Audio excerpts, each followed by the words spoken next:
Assalamualaikum warahmatullahi wabarakatuh. Bismillahirrahmanirrahim.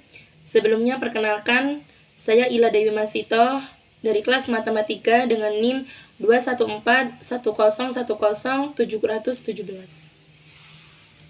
Pada video kali ini, saya akan membahas tentang ringkasan materi pelajaran pada mata kuliah fikih untuk memenuhi tugas akhir pada semester kali ini.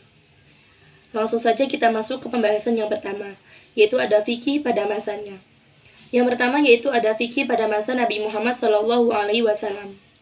Fikih adalah salah satu bidang ilmu dalam syariat Islam yang secara khusus membahas tentang persoalan hukum dari berbagai aspek kehidupan manusia, baik itu kehidupan pribadi, kehidupan bermasyarakat, ataupun kehidupan manusia dengan Tuhan. Pada masa Rasulullah, fikih mulai tumbuh dan membentuk diri menjelma ke dalam perwujudan. Sumbernya yaitu adalah Al-Quran. Pada masa ini, permasalahan diserahkan sepenuhnya kepada Rasulullah SAW. Sumber hukum Islam saat itu adalah wahyu dan juga perbuatan Nabi. Yang selanjutnya yaitu ada fikih pada masa sahabat. Dengan wafatnya Rasulullah SAW, maka berarti wahyu yang disampaikan oleh Allah Subhanahu Wa Taala juga berakhir.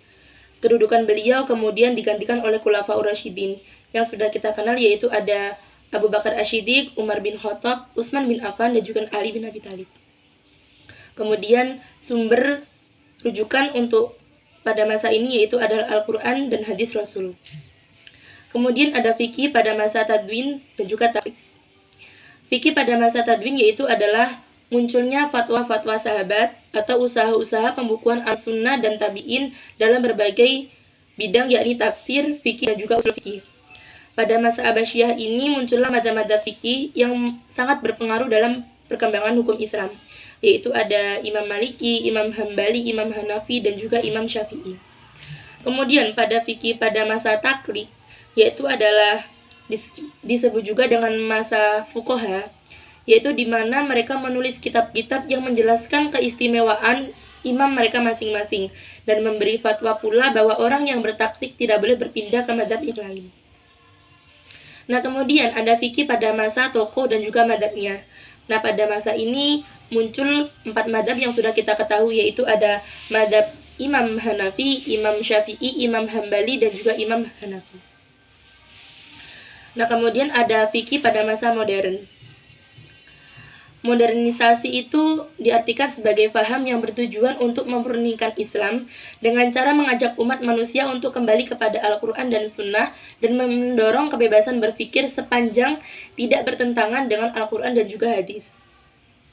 Kemudian, yang selanjutnya yaitu ada pengertian fikih. Fikih adalah ilmu yang menjelaskan tentang hukum syariah yang berhubungan dengan segala sesuatu tindakan manusia, baik berupa ucapan ataupun perilaku. Nah, selanjutnya ada urgensi ilmu fikih. Dalam urgensi ilmu fikih ini ada dalil syar'i. Ada beberapa dalil yang menyatakan mengenai kewajiban kita untuk mempelajari sebuah ilmu, termasuk ilmu agama, di mana di dalamnya terdapat ilmu fikih baik di dalam Al-Quran maupun Sunnah. Nah, di dalam urgensi fikih ini juga ada beberapa hal yang harus dipahami, yaitu tentang dalil Al-Quran, dalil As-Sunnah, dan juga realitasnya. Nah, kemudian ada juga sejarah ilmu fikih. Awal mula munculnya aliran-aliran dalam ilmu usul fikih dalam peristiwa wafatnya Rasulullah, yaitu pada waktu itu umat Islam itu termasuk masih dalam golongan yang sangat kecil atau minim. Kemudian pada masa itu mereka ada persoalan, yaitu mereka bingung untuk siapa yang akan menggantikan Rasulullah sebagai kepala negara atau pemimpin negara. Nah, di dalam Al-Quran itu kan tidak dijelaskan siapa yang akan menggantikannya. Ditambah lagi, Rasulullah itu tidak ada pesan untuk siapa yang akan menggantikan beliau. Maka dari itu munculnya ilmu fikih untuk menjelaskan persoalan tersebut pada masa ini. Kemudian ada jenis-jenis aliran ilmu fikih. Yang pertama ada aliran Syafi'iyah, yang kedua ada aliran Hanafiyah, dan yang ketiga ada aliran Mutaakhirin. Kemudian pengaruh aliran-aliran tersebut terhadap pendekatan hukum Islam. Dari ketiga perkembangan aliran tersebut, ketiga aliran ini sangat berpengaruh baik dari segi proses maupun hasil hukumnya. Ini dikarenakan usul fikih merupakan ilmu dasar sehingga dalam menentukan hukum sangat menentukan konstruksi dari hukum yang dimaksud. Nah, dalam usul fikih itu juga terdapat karya-karya. Seperti yang pertama yaitu kitab usul fikih yang disusun mengikuti aliran Asy-Syafi'iyah, yaitu ada kitab Al-Mu'tamad. Yang kedua ada kitab usul fikih yang disusun mengikuti aliran Hanafiyah, yaitu ada kitab usul oleh Abi Al-Hasan Al-Harhi. Kemudian yang ketiga yaitu ada kitab usul fikih yang disusun mengikuti aliran Mutaakhirin, yaitu ada kitab Al-Jamu Al-Jawami oleh Taju'ad bin Abdul Wahab bin Ali Al-Subaki Asy-Syafi'i.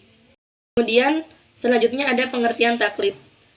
Taklid sendiri yaitu adalah mengikuti seseorang di dalam mengambil keputusan suatu hukum tanpa melakukan ijtihad dalam memutuskan sebuah hukum dan juga tidak mengikuti dalil. Dalam taklid ini, hukum Islam sangat melarangnya karena ia hanya mengikuti tanpa mengetahui alasan dan juga dalilnya. Nah, kemudian ada pengertian talfik. Talfik yaitu adalah memperoleh atau mematuhi hukum suatu peristiwa dengan mengambil dari mazhab yang berbeda. Para ulama fikih dalam hal ini ada yang memperbolehkan, ada juga yang tidak memperbolehkan. Yang selanjutnya yaitu ada pengertian ittiba. Ittiba yaitu adalah mengikuti apa yang dibawa oleh Nabi dan para sahabatnya dengan mengetahui dalil-dalilnya. Untuk hal ini sangat dianjurkan, bahkan diperintahkan oleh Allah Subhanahu wa taala. Kemudian selanjutnya yaitu ada sumber-sumber hukum Islam, yaitu ada sumber yang muttafaq, kemudian ada juga sumber yang mukhtalaf. Muttafaq sendiri itu adalah sumber-sumber hukum Islam yang disepakati oleh semuanya, yaitu sudah pasti kita ketahui ada Al-Quran, Al-Hadis, Ijma' dan juga Qiyas. Nah, kemudian untuk sumber-sumber yang mukhtalaf atau tidak disepakati, ini ada ihtisan, yang artinya menganggap sesuatu itu baik. Kemudian ada maslahah mursalah, yang artinya maslahah yang lepas dari dalil secara khusus. Nah, kemudian ada urf atau adat kebiasaan. Ada juga istisab, yaitu meminta ikut serta secara terus-menerus. Kemudian terakhir itu ada syar'uman qablana, yang artinya syariat atau ajaran-ajaran Nabi sebelum Islam yang berhubungan dengan hukum. Kemudian di sini ada pengertian madzhab. Madzhab sendiri itu adalah pendapat seorang imam mujtahid tentang hukum suatu peristiwa yang diambil dari Al-Quran dan juga Al-Hadis. Kemudian ada sejarah perkembangan madzhab. Yang pertama itu ada Imam Hanafi. Madzhab Hanafi menjadi pengaruh bagi sebagian besar warga Mesir, karena Imam Hanafi sepenuhnya memegang kekuasaan atas kehakiman setelah berpindahnya Mesir ke tangan Turki. Tetapi tersebarnya madzhab Hanafi ini hanya sebatas di kotanya, dikarenakan penduduk di hulu Mesir tetap banyak yang menganut madzhab Syafi'i. Sebagian besar penduduk di Turki, Utsman dan Albania adalah pengikut madzhab Hanafi. Tersiarnya madzhab Hanafi itu adalah dengan perantara pihak kekuasaan para raja. Kemudian ada Imam Maliki.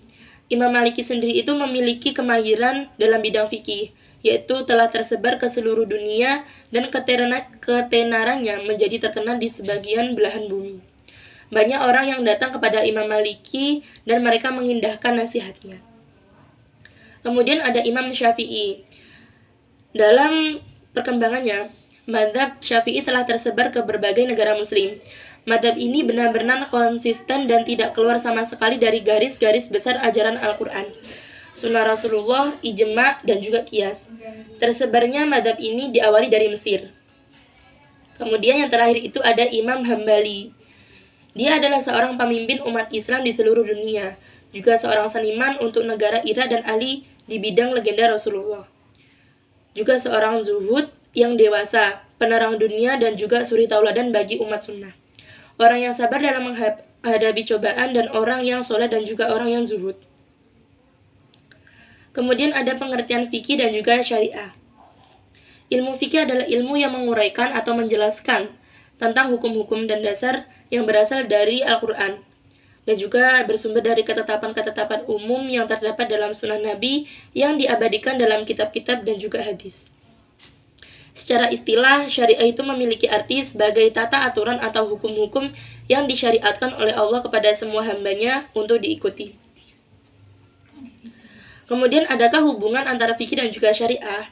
Pastinya ada, karena fikih dan syariah itu memiliki hubungan yang sangat erat. Karena syariah merupakan sumber atau landasan fikih, kemudian fikih itu merupakan pemahaman terhadap syariah. Kemudian juga ada perbedaan di antara fikih dan juga syariah. Syariah itu adalah wahyu Allah dan sunnah Nabi Muhammad sebagai rasulnya yang bersifat fundamental atau memiliki ruang lingkup yang luas. Berlaku adil, hanya ada satu, dan menunjukkan konsep kesatuan dalam Islam. Kemudian kalau fikih itu adalah pemahaman manusia yang memenuhi syarat tentang syariat yang terdapat dalam kitab-kitab fikih. Sifatnya yaitu instrumental atau terbatas pada hukum yang mengatur. Tidak berlaku adil, maka sangat dimungkinkan dapat berubah dari masa ke masa. Berjumlah banyak, menunjukkan keragaman pemikiran yang memang dianjurkan dalam Islam. Kemudian ada usul fikih. Usul fikih ini bisa dijelaskan sebagai kaidah yang mendasari diraihnya potensi, kaidah yang menguasai hukum-hukum perbuatan dari dalil-dalil kasus per kasus. Ada ruang lingkup fikih, yaitu adalah ilmu fikih adalah semua hukum yang berbentuk amaliyah untuk diamalkan oleh setiap mukallaf. Kemudian juga ada ruang lingkup usul fikih, yaitu ada 3. Yang pertama yaitu sumber dan dalil hukum di dalam permasalahannya. Yang kedua yaitu bagaimana memanfaatkan sumber dan dalil hukum tersebut. Yang ketiga, metode atau cara penggalian hukum dari sumber dan juga dalilnya. Kemudian untuk materi yang terakhir itu ada pengertian riba. Riba sendiri itu adalah tambahan atau az-ziyadah. Sedangkan menurut istilah, riba adalah tambah dan juga membesar. Namun bukan semua yang tumbuh merupakan riba. Sebab zakat itu juga memiliki pengertian tumbuh dan berkembang. Namun hal ini bukan termasuk riba. Ada dalil yang menerangkan tentang riba, yaitu yang biasanya berbunyi wa ahalullahul bai'u wa harrama riba, yang artinya Allah telah menghalalkan jual beli dan Allah mengharamkan riba. Kemudian macam-macam riba itu ada 2. Yang pertama itu ada riba qard. Ialah adanya syarat kepada orang yang berutang disebabkan adanya suatu kelebihan. Yang kedua ada riba jahiliyah. Riba jahiliyah ini adalah kelebihan yang diberikan dari seorang yang berutang kepada seorang yang memberi hutang dengan sebab tidak membayar pada waktu yang ditentukan oleh kedua belah pihak. Mungkin itu saja yang bisa saya sampaikan. Kurang lebihnya mohon maaf. Wassalamualaikum warahmatullahi wabarakatuh.